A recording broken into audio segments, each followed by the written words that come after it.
Hi everyone, welcome back to another tutorial from Apps Academy. Today in this video we are going to be learning how to log into Instagram account using the Instagram app on your mobile devices. So without wasting much of our time, let's get started. First of all, open up your Instagram application on your mobile device. If you don't have the app yet, download it from your Google Play Store or your App Store. After you open up the app, if you've previously logged into your account, you may be able to see it displayed right here on the screen.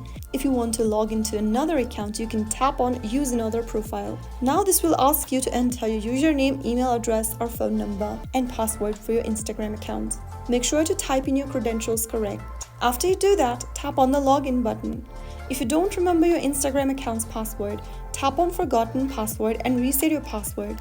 Right after you do that, you will be logged into your Instagram account. You are ready to scroll, post, and connect with friends. If this video helped you, don't forget to like, share, and subscribe. I will see you in the next episode. Thank you for watching.